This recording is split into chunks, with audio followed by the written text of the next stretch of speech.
다름을 인정해주면 좋을 것 같은데요. 제발 부디 우리 아이들한테 누가 뭐뭐 한다더라, 누가 뭐 읽는다던데? 라고 해서 그 책에 대한 기준을 만들지 않았으면 좋겠습니다.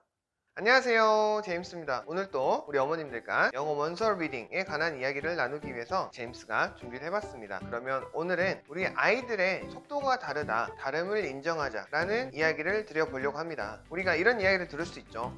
누군 해리포터 읽는다고 하던데? 라는 이야기를 좀 들어보셨을 것 같아요. 그러면 우리 아이는 언제 해리포터를 읽지, 언제 두꺼운 영어책을 읽을 수 있을까, 이런 생각을 하실 수 있을 것 같은데요. 이런 취지에서 제가 안타까운 경우가 조금 있었어요. 그거는 이제 우리가 흔히 학원을 다니거나 아니면 학교를 다니거나 어떤 다른, 그러니까 동년배 같은 나이대의 아이들이 있다고 하면 그 아이들끼리 약간 경쟁하는 구도도 있고, 그다음에 좀 비교하는 그런 것도 좀 생길 수 있잖아요. 그러다 보니까 영어책 읽기도 누가 뭐 읽는다더라, 이 하더라 라고 하는 이야기가 우리 아이에게는 조금 스트레스는 될 수 있을 것 같고요. 이 스트레스가 없이 하려면 우리 아이만 바라보고 아이에 맞는 수준별 읽기가 들어가야지 올바른 건데요. 우리 아이들의 학습 속도가 다른 것을 인정을 해줘야 됩니다. 학습 속도가 다른 이유는 여러 가지 원인이 있을 건데요. 그 중에서 영어책 읽기이다 보니까 가장 중요하게 우리 아이들에게 영향을 미치는 게 무엇이냐면요, 바로 모국어 학습입니다. 모국어 학습량이 우리 아이들한테 영향을 많이 미치는데요. 책 읽기라는 측면에서 봤을 때 당연히 한글 텍스트를 많이 읽을 수 있는 아이들이, 빠르게 읽을 수 있는 아이들이 영어의 텍스트도 빠르고 많이 읽을 수가 있습니다. 그 이유는 간단하겠죠. 우리가 어느 정도의 어휘는 일상생활에서 사용하는 언어 정도는 충분히 속도가 빠름 없이 누구나 다 익힐 수 있다고 봐요. 그러면 영어 단어의 수준도 그 정도 수준에서는 익힐 수가 있습니다. 그러면 그 정도까지는 괜찮은데, 그 정도까지의 레벨이 되게 1점 초반 정도 되는 레벨이에요. 그 정도 되는 거를 우리가 리딩 레벨에 비추어서 생각을 해보면 1점대 정도 되는 레벨입니다. AL 지수로요. 그러면 그 정도까지는 우리 아이들이 모국어에 영향 없이도 레벨업이 충분히 가능하고 빠르게도 가능하고 많이 읽을 수도 있는데, 그것보다 조금 더 우리들이 생각을 해봤을 때 중요한 건 무엇이냐면요, 이제 학년이 높아짐에 따라서 달라질 수 있는 일상생활의 어휘의 차이가 나오기 시작을 합니다. 그러면 아이들이 킨더 때, 그리고 초등학교 입학전, 그리고 초등학교 입학을 해서 엄마 아빠를 통해서 또는 선생님을 통해서 또는 할아버지 할머니를 통해서 배울 수 있는 일상생활의 어휘의 격차가 나기 시작하는데요. 이거를 만회해 줄 수 있는 게 바로 한글 독서입니다. 그래서 한글 독서가 어느 정도 기반이 된 아이들이 나중에 영어책 읽기에서도 큰 문제 없이 원활하게 레벨업 하는 경우를 제가 많이 봤고요. 그러니까 모국어 학습이 중요하다고 하는 거죠. 이 부분은 아마 영어책 읽기를 하고 계시는 어머님이라면 누구나 다 잘 알고 계실 것 같아요. 그래서 모국어 학습을 잘 해줘야 되는데, 모국어 학습을 효율적으로 하기 위해서는 중요한 점이 바로 한글 독서입니다. 한글 독서가 중요한 게, 우리가 더러 그런 경우가 있죠. 잘 아실 거예요. 구어체와 문어체의 구분을 해줄 수 있어야 됩니다. 그러면 우리가 말로 할 때 쓰는 언어와 책에 쓸 때 쓰는 언어가 조금 다르다는 거는 다 알고 계실 것 같아요. 그러면 이때 조금 격차가 나기 시작하는 게요, 구어체를 아이들이 잘 흡수한다고 하더라도 문어체에서 쓰일 수 있는 어휘들을 아이들이 흡수를 하지 못한다고 하면 거기서 한번 모국어의 격차가 나기 시작하고요. 이 격차는 나중에 어떤 영향을 미치냐면, 우리가 일반어와 추상어가 있죠. 그러면 아무래도 영어 단어는 한글 단어도 마찬가지일 거예요. 어휘라고 하는 게 거의 비슷한데, 추상적인 어휘를 개발하는 데 있어서 문어체와 구어체를 구분할 때부터 격차가 나기 시작을 합니다. 그러면 우리가 일반 어휘와 추상 어휘를 학습을 할 때 아이들이 가장 손쉽게 배울 수 있는 게 바로 한글 독서입니다. 그래서 제가 서두에 다름을 인정하자 라고 말씀드렸던 부분이, 아이들의 독서량에 따라서, 독서 습관에 따라서, 독서가 어느 정도 되어 있는지에 따라서 이 학습량은 반드시 차이가 날 거고요. 이 차이 나는 게 영어책 읽기에도 분명히 영향을 미칠 수 있다 라고 생각을 해주시면 될 것 같아요. 그리고 마지막으로 중요한 점이, 우리 아이들의 성격, 성향, 개인적인 요소, 개인적인 환경, 동기에 따라서 학습 속도도 달라질 수가 있습니다. 그러니까 한글책을 많이 읽었다고 하더라도, 영어책을 많이 읽었다고 하더라도 아이들의 개인적인 요소들에 따라서 학습 속도의 차이가 있을 수 있어요. 그러니까 이 학습 속도의 차이를 충분히 우리가 다른 것을 인정을 해주고, 어느 정도 어느 수준에서 아이들이 아이들의 격차가 있는지, 어느 정도 수준에서 좀 부족한 점이 있는지를 우리 엄마 아빠들이 알 수 있다면 우리 아이들에게 조금 더 나은 영어책 읽기 환경을 만들어 줄 수 있지 않을까라는 생각에서 우리 아이들의 속도가 다름을 인정해주고 그 다른 속도를 다른 아이에 맞추는 게 아니라 우리 아이에 맞춰서 리딩 레벨을 좀 업할 수 있으면 좋겠다. 그리고 리딩 레벨을 업을 하는 거는 당연히 영어 성적이 잘 나오게 하기 위해서도 있고 영어를 잘 하기 위해서도 하는 이유가 있지만 그보다 더 영어를 즐기면서 할 수 있는 아이로 만들어 주기 위해서 레벨업을 시킨다 라는 취지로 우리 아이들과 함께 영어책 읽기를 해주시면 너무너무 좋을 것 같습니다. 그래서 오늘 드린 말씀 좀 정리를 하면 우리가 아이들의 속도가 다름을 인정을 해주고 누가 뭐뭐 한다더라 라는 거는 우리가 참고하되 우리 아이한테 적용을 시킬 필요는 없을 것 같고요. 그러면 비교되지 않은 상황에서 내 아이만을 보고 영어책 읽기를 해주면 좋은데 어떻게 해야지 학습 속도를 좀 빠르게 해줄 수 있을까를 생각을 해봤을 때는 당연히 모국어의 어휘가 잘 돼 있어야 되고 한글 어휘의 학습이 잘 되어 있어야 된다고 하는 겁니다. 그러면 이게 차이가 나기 시작하는 게 바로 구어체와 문어체의 구분을 아이들이 하느냐 못하느냐. 아무래도 문어체는 우리나라 말은 한자가 많이 섞여 있기도 하죠. 이런 것들을 우리가 한글 독서를 통해서 개선시키고 공부하고 깨달아가게 해주는 게 영어책 읽기에도 큰 도움이 될 수 있다라는 거를 말씀드립니다. 간혹 이런 경우가 있어요. 어떤 경우냐면 아이들이